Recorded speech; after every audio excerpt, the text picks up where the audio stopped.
Boa noite. O registro jornalístico é uma fonte importante para a história.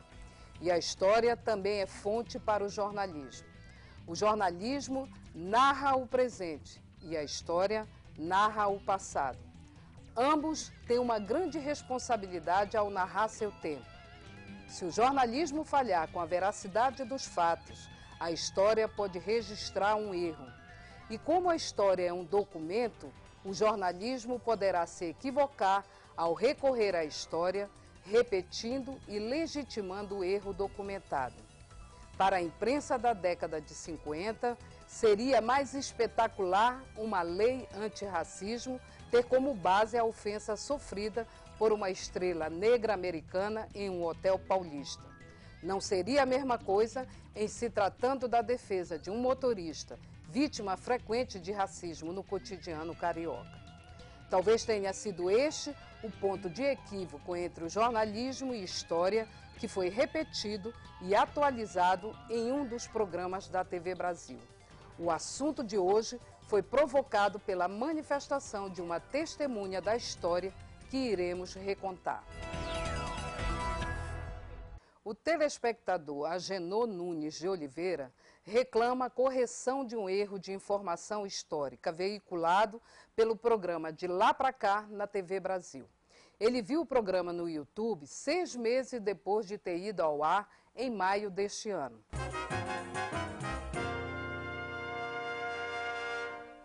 O programa atribui a criação da primeira lei antirracismo no país, de autoria do então deputado federal Afonso Arinos de Melo Franco, à reação contra a discriminação sofrida por uma estrela negra americana em um hotel de São Paulo.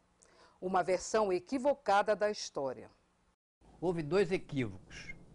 Uma pela pessoa que fez a publicação no informativo do Conefir, certo? Essa semana eu tive com a Elisa, que é a esposa do Abdias Nascimento, e conversando com a Elisa me disse o seguinte, eu entrei no mérito do fato, e Elisa falou assim, inclusive eu conheço a bailarina e o marido dela. E o que houve foi apenas um grande mal entendido, porque a esposa do fulano, ela citou o nome dele, né, que eu não me lembro, e que o casal tinha feito a reserva num hotel em São Paulo. Esse fato aconteceu em São Paulo. E houve a reserva e quando ela se dirigiu ao balcão, né, para ir para os aposentos, o gerente do balcão disse que não tinha reservas. Aí o marido dela logo se aproximou e pediu a reserva no nome dele. Aí no nome dele tem, mas ela deu o nome o sobrenome dela, ela era casada com o cidadão, né? O senhor Agenor é filho de José Augusto de Oliveira, que foi segurança e motorista do ex-senador Afonso Arinos. Agenor é testemunha e personagem desta parte da história. O senador queria hospedar ele num hotel, nas campanhas políticas, e meu pai tinha que dormir no automóvel porque não era aceito no hotel. O meu pai almoçava no carro porque ele não podia entrar no restaurante. Esses fatos foram somando para que o senador tomasse a iniciativa de fazer a lei. A ouvidoria pesquisou o assunto. A versão do senhor Agenor é confirmada pelo próprio Afonso Arinos, em documentário produzido na década de 70 pelo escritor Fernando Sabino e pelo cineasta Davi Neves. Às vezes, você sente o problema quando ele surge dentro da sua casa. Meu chofer, José, trabalha na nossa família há mais de 40 anos. A mulher dele é de origem alemã. De vez em quando, ele tinha sua entrada impedida em alguns lugares por causa da cor, enquanto a mulher podia entrar. Numa sexta-feira, ele me disse que havia sido barrado na confeitaria. Eu disse, mas isso é um absurdo. E prometi a ele que na segunda-feira teria o seu problema encaminhado. Então preparei naquele mesmo fim de semana o projeto que na segunda-feira eu submeti à Câmara dos Deputados. A ouvidoria encaminhou a questão à direção de jornalismo, que informou a produção do programa. O programa De Lá Pra Cá, ele é produzido a partir de um roteiro escrito depois de uma pesquisa bastante detalhada. Em nenhum momento dessa pesquisa foi observado o fato de que o então deputado Afonso Arinos tem encaminhado um projeto de lei contra o racismo por conta dos constrangimentos que sofria o motorista dele. Dos 4 participantes desse programa, uma cantora famosa e 3 professores universitários, todos eles negros, nenhum deles fez alusão também a esse fato. No próximo bloco, uma entrevista com o pesquisador, jornalista e mestre em ciências jurídicas e sociais, Carlos Alberto Medeiros. A gente volta já. Fale com a ouvidoria pelo e-mail ouvidoria@ebc.com.br, pelos telefones 061 3799 5243 ou 3799 5244, ou envie uma carta para a EBC, Empresa Brasil de Comunicação, Setor Comercial Sul, Quadra 8, primeiro subsolo, Brasília, Distrito Federal, CEP 70 333 900.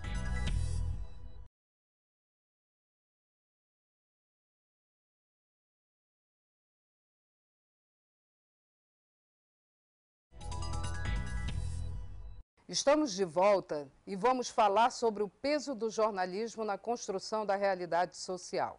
Aqui conosco, o pesquisador, jornalista e mestre em ciências jurídicas e sociais, Carlos Alberto de Medeiros. Boa noite, Carlos. Boa noite. Queria agradecer a sua presença aqui. É um prazer. E poderíamos começar perguntando, faz alguma diferença hoje em saber que uma lei foi criada com base numa ofensa feita a uma estrela negra americana ou a um motorista negro carioca?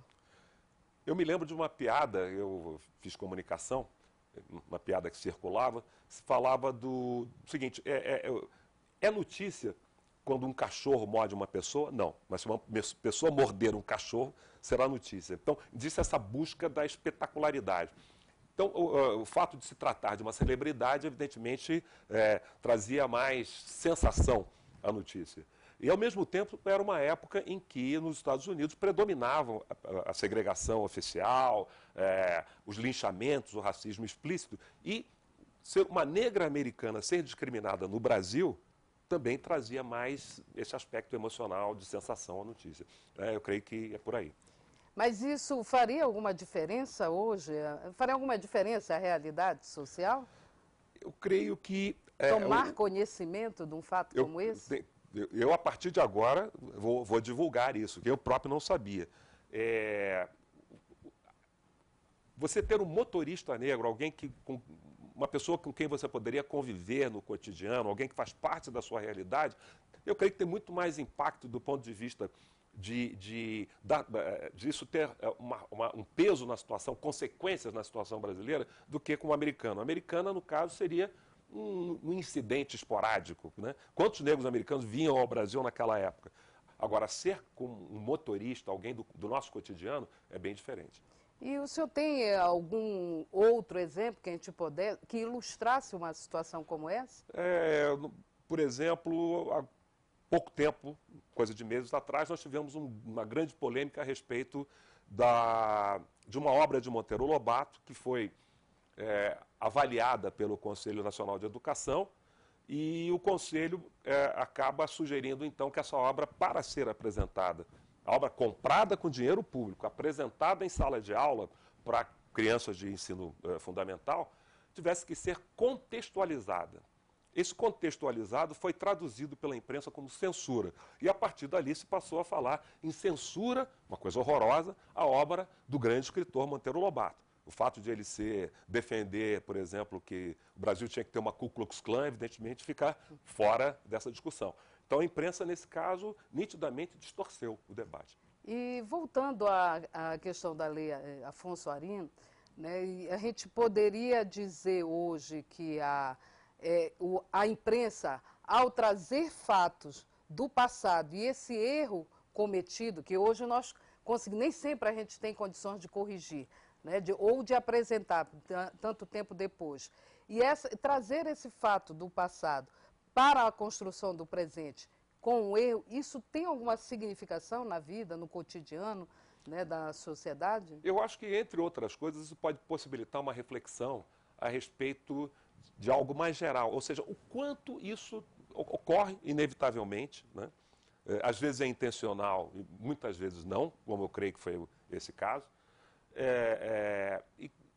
e o quanto a gente está sempre reinterpretando a história, revendo a história à luz do presente.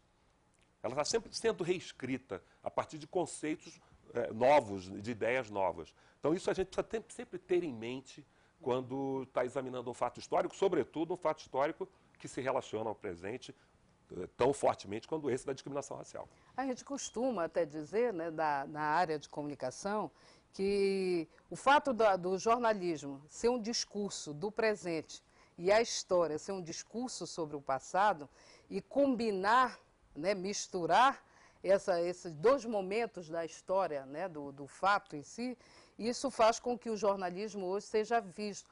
Ao trazer um fato do passado, ele traz normalmente como uma estratégia de intervenção do presente. E poderíamos, né, a gente sabe que há alguns autores até que dizem isso, que ao trazer esse fato do passado, ele não traz com um compromisso de rememoração da história, né, mas um compromisso apenas de intervir no presente. É isso, mesmo que, repito, mesmo que inconscientemente. E é interessante, né? Porque se você vir... E aí, se a gente retomar esse caso da lei Afonso Arino, quando você traz um fato sem um compromisso, muitas das vezes, de rememorar esse passado, você acaba incorrendo em erro, né? E isso, se a gente voltar à história, já que a gente está falando de passado, se a gente voltar à história, a gente sabe que a imprensa da década de 50 era uma imprensa eminentemente racista. Na sua avaliação, essa imprensa hoje mudou em relação à questão racial? Eu diria que mudou sim, mas não mudou tanto. Mudou porque a sociedade brasileira mudou. Coisas que eram aceitas naquela época, haja vista essa história do livro do Monteiro Lobato, não são mais aceitas hoje em dia, ou não são mais aceitas com tanta unanimidade. E nesse sentido a imprensa mudou. Queria agradecer a sua participação no programa. Foi um prazer. No próximo bloco, vamos saber um pouco mais sobre esta relação simbiótica entre jornalismo e história. Em instantes.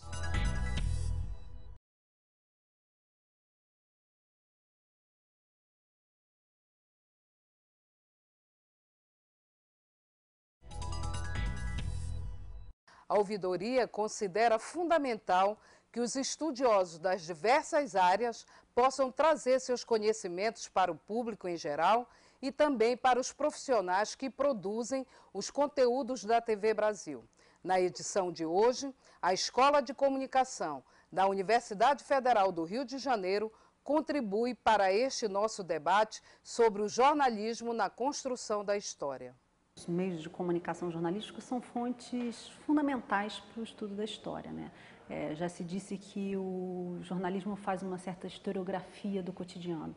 Sem dúvida nenhuma, como registro dos fatos, ele tem uma perspectiva privilegiada, não só dos fatos, grandes fatos políticos, econômicos, mas eu acho que os jornais falam muito do cotidiano de uma dada sociedade, do seu imaginário, dos seus anseios, dos seus medos, né? E por isso ele é uma fonte muito rica e muito poderosa para o entendimento de um dado momento histórico da realidade.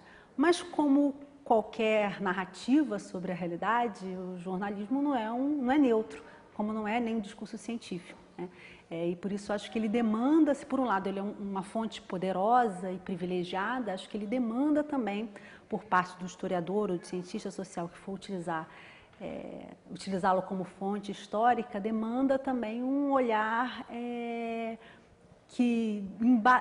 com um embasamento que possibilite uma análise crítica, portanto, um entendimento também das dinâmicas de produção da notícia, no que ela tem nas suas estruturas de poder, nas suas estruturas de funcionamento interno. Eu acho que isso precisa ser bem conhecido para que o jornalismo como fonte possa ser também bem trabalhado.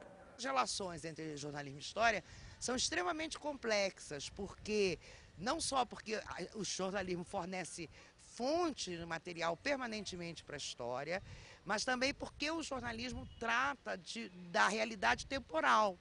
E como a história trabalha basicamente com a questão do tempo, há uma complexa relação entre jornalismo e história, muito mais do que os jornalistas às vezes podem considerar. O jornalismo congela um instante, não é? E transforma esse instante em documento do presente para o futuro. Esses erros acompanham a materialidade do documento escrito e permanecem no tempo. Anos depois, então, o historiador vai buscar esse documento e pode reinterpretar aquele fato como a verdade indelével do passado. É problemático, porque isso leva à perpetuação de alguns erros, vamos chamar assim, erros históricos. Mas também, se a gente pensar, por outro lado, que o passado também é sempre sujeito à interpretação e que o verdadeiro passado a gente jamais vai recuperar, esses erros não são tão problemáticos assim, já que o trabalho maior do historiador é produzir interpretações e não sobre o verdadeiro, mas muitas vezes sobre o verossímil. E você que está nos assistindo, você consegue perceber o quanto de história do Brasil e do mundo a televisão traz todos os dias para você? Pense nisso. Fale com a ouvidoria pelo e-mail ouvidoria@ebc.com.br, pelos telefones 061 3799 5243 ou 3799 5244, ou envie uma carta para a EBC, Empresa Brasil de Comunicação, Setor Comercial Sul, Quadra 8, primeiro subsolo, Brasília, Distrito Federal, CEP 70 333 900. Agradecemos ao senhor Agenor Nunes de Oliveira, que nos chamou a atenção para o erro de informação, e a direção do programa De Lá Pra Cá, que gentilmente colaborou para que pudéssemos tratar este assunto de forma esclarecedora. O Público na TV fica por aqui. Espero vocês na próxima quinta-feira. Até lá!